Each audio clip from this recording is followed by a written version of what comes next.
नमस्कार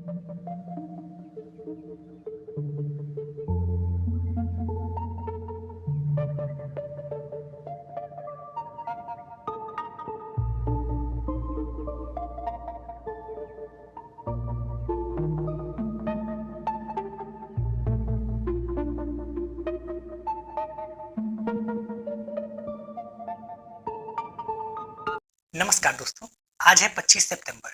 चलिए current affair के सेशन अपना स्टार्ट करते हैं। आज का जो हमने पहला क्वेश्चन लिया हुआ है वो कानून और व्यवस्था से।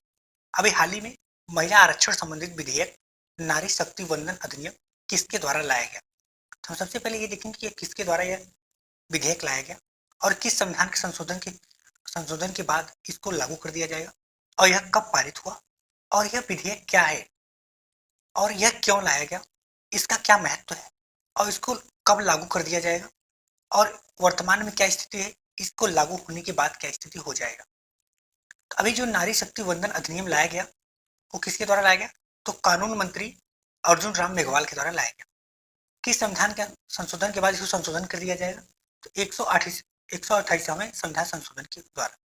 कब इसको पारित किया गया, 20 सितंबर को। नारी शक्ति वंदन अधिनियम क्या है, तो यह एक ऐसा विधेयक है जिस विधेयक को पारित हो जाने के बाद लोकसभा और विधानसभा में 33% सीट महिलाओं के लिए आरक्षित हो जाएगा। मतलब 33% सीट पे केवल महिलाएं ही चुनाव लड़ सकती हैं। इसको क्यों लाया गया, तो इसके लिए इसलिए लाया गया क्योंकि हमारे भारतीय संविधान में लैंगिक समानता को बताया गया है, महिला और पुरुष को समान बताया गया है और महिलाओं को अधिकार को बढ़ाने के लिए इसको लाया जाएगा। इसका महत्व क्या है, इसका उद्देश्य क्या है, तो इसका उद्देश्य महिलाओं को सशक्त बनाना, राजनीति में महिलाओं की हिस्सेदारी को बढ़ाना और उसके साथ साथ महिलाओं के अधिकारों और हितों की रक्षा में सुधार करना है। तो यह अधिनियम पारित तो हो गया, क्या लागू कब होगा, तो इसका लागू परिसीमन प्रक्रिया के बाद लागू होगा। मतलब 2024 के जो होने वाला लोकसभा चुनाव है उसमें इसको लागू नहीं हुआ। परिसीमन प्रक्रिया क्या है, परिसीमन प्रक्रिया का मतलब ये होता है कि आने वाले समय में जनगणना होगा और जनगणना की जनता के अनुसार लोकसभा सीटों का और विधानसभा सीटों का निर्धारण होगा। मतलब इनमें बढ़ेगा, इनकी सीट बढ़ेगी, उसके आधार पर जब सीट बढ़ेगी जब जाके इसको लागू किया जाएगा।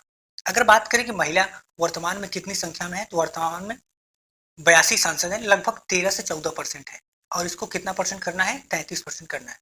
और यही जब देश आजाद हुआ था तो उसमें 2 से 3% थी। और ये कानून को हो जाने के बाद कितने हो जाएंगी, 181 हो जाएंगी। ठीक है, चलते अपने नेक्स्ट टॉपिक हमने सांस्कृतिक विरासत से लिया हुआ है।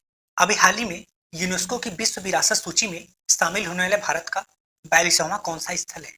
सबसे पहले ये देखेंगे कौन सा स्थल है जो विश्व विरासत सूची में शामिल किया गया और अभी हाल ही में भारत में कितने ऐसे स्थल हैं जो विश्व विरासत सूची में है। इसके बाद जो शामिल किया गया उसको क्यों शामिल किया गया और वो कहाँ पे है और जिस यूनेस्को की स्थापना कब हुई, इन सभी आयामों पर हम देखेंगे, जितने आयाम पर आयोग द्वारा क्वेश्चन पूछा जा सकता है ना। तो अभी हाल ही में विश्व विरासत सूची में भारत का 42वां जो स्थल शामिल किया गया वह है होयसला मंदिर। कौन, होयसला मंदिर। ये कहाँ पर है, कर्नाटक में। देखो होयसला मंदिर कोई एक मंदिर नहीं है, ये मंदिरों का समूह है। अभी आगे हम बताएंगे किस प्रकार के मंदिरों का समूह है। तो भारत अगर बात करें कि कितने भारत के स्थल हैं जिसको विश्व विरासत सूची में शामिल किया गया, तो भारत के ऐसे पहले 40 थे।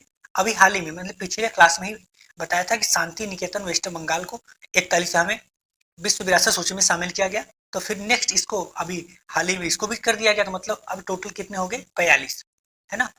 इसको क्यों शामिल किया गया, तो देखो किसी भी स्थान के कुछ विशेष सांस्कृतिक परिदृश्य होता है जिसके वजह से उनको विरासत के रूप में माना जाता है। तो इनमें क्या ऐसा कुछ था, इनमें वास्तुकला, मूर्तिकला और धार्मिक महत्व के बारे में इस मंदिरों में काफी वर्णन मिलता है।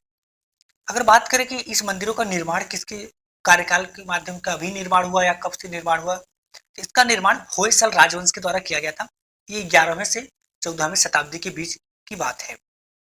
और ये होयसला मंदिर कहाँ पे स्थित है, कर्नाटक। तो कर्नाटक के कुछ विशेष जिले हैं जहाँ पे ज्यादा अधिक मंदिर हैं, जैसे बेलूर, हलेबिंदु, सोमनाथपुर, ऐसे कुछ विशेष जिले हैं जहाँ पे प्रमुख मंदिर है। बाकी छोटे छोटे मंदिर कर्नाटक के लगभग सभी राज्यों में है। तो ये जो होयसला मंदिर है, इन्हीं सभी मंदिरों का समूह है। इन सभी को विश्व विरासत सूची में शामिल किया गया।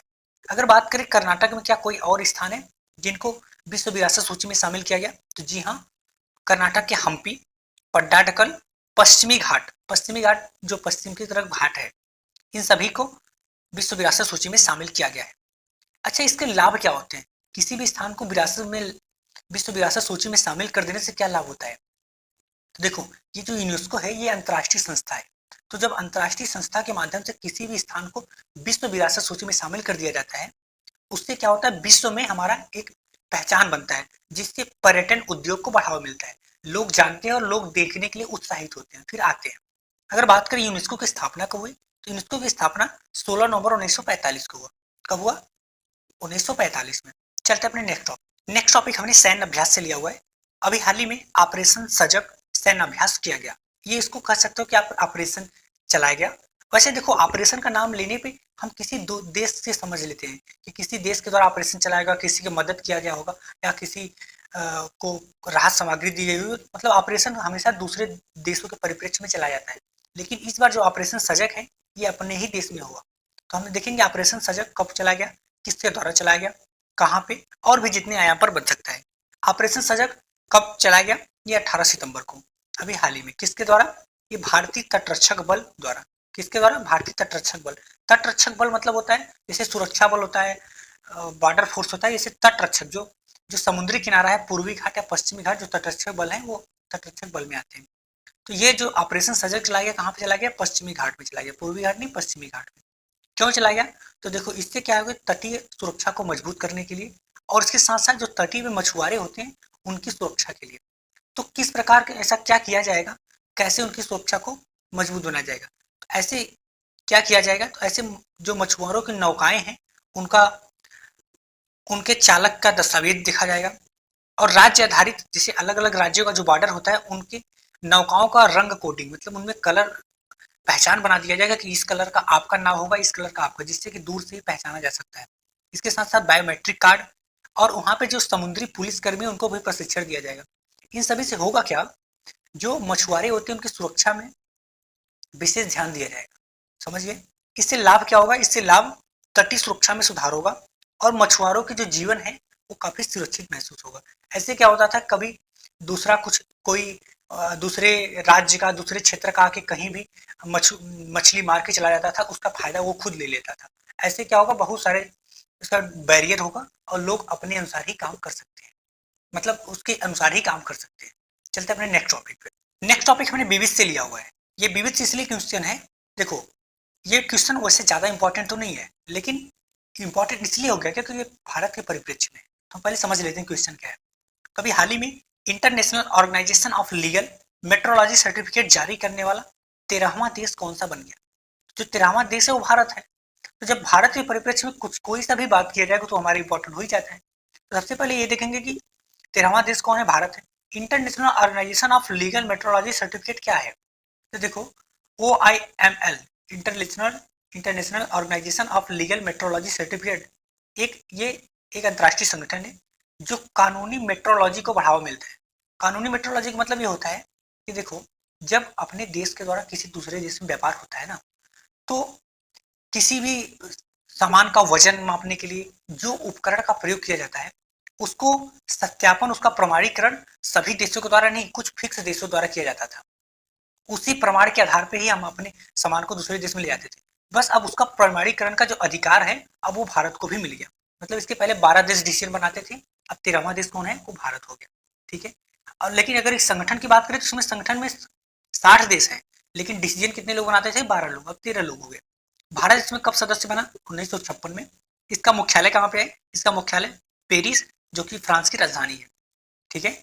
अगर इसकी स्थापना की बात की जाए तो इसकी स्थापना 1955 में हुआ है। चलते अपने नेक्स्ट टॉपिक पे। नेक्स्ट टॉपिक हमने आर्थिकी से लिया हुआ है। आर्थिकी से संबंधित जो क्वेश्चन देखते हैं, अभी हाल ही में ब्रिक्स ने किसके सहयोग से MSME क्षेत्र में निर्बाध सीमा पार भुगतान के लिए ब्रिक्स A2A लॉन्च किया है? तो सबसे पहले ये समझेंगे कि किसके साथ इन्होंने ये ब्रिक्स A2A लॉन्च किया है और ये ब्रिक्स क्या है, ब्रिक्स क्या है और यह साथ में मिलकर काम करने से लाभ क्या होगा।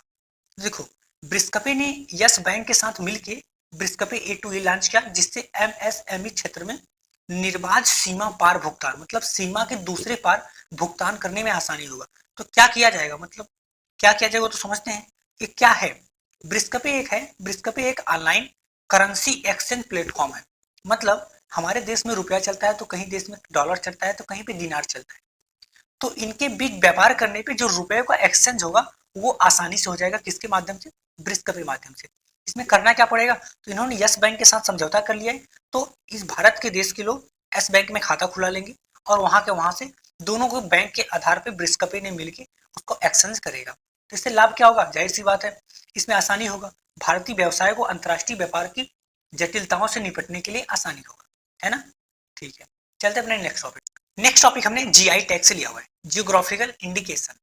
अभी हाल ही में आंध्र प्रदेश के किस उत्पाद को जीआई टैग का दर्जा दिया गया?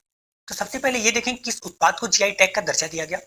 जीआई टैग क्या होता है और अभी तक आंध्र प्रदेश के कितने ऐसे उत्पाद हैं जिनको जीआई टैग मिल गया है। अगर जीआई टैग की बात करें कि पूरे भारत में किस राज्य का कौन सा स्थान है, तो प्रथम द्वितीय तृतीय इन सभी राज्य को भी देखें। तो आंध्र प्रदेश से किस उत्पाद को जीआई टैग का दर्जा दिया गया? अत्रे अत्रेयापुरम पुथारे कुलू मिठाई को। इसको एक अन्य नाम से भी जाना जाता है जिसे पेपर स्वीट कहते हैं। क्या कहते हैं? Paper sweet. अगर बात करें जीआई टैग क्या होता है, तो GI geographical indication, geographical indication भौगोलिक संकेतक। इसका मतलब हुआ, देखो कोई भी वस्तु होती है ना, उसकी जो गुणवत्ता होती है वो जगह पे निर्भर करता है। कोई वस्तु बहुत सारे जगह पे पैदावार होती है लेकिन एक स्पेसिफिक जगह पे उसकी गुणवत्ता एक स्पेसिफिक होता है। तो जिस स्थान पे उस वस्तु की गुणवत्ता काफी अच्छा होता है, उस वस्तु की पहचान वहां उस जगह के नाम पे हो जाती है। उसकी जो पहचान वो जगह के नाम से हो जाती है। मतलब जैसे एक एग्जांपल की बात करो, अगर जैसे बात करते हैं दार्जिलिंग की चाय, तो चाय असम में भी और भी राज्य में पैदा होती है, लेकिन दार्जिलिंग का चाय नाम लेते ही आप अनुमान लगा लेते हैं पश्चिम बंगाल के एक क्षेत्र का है, जो कि इसका एक विशेष गुण है।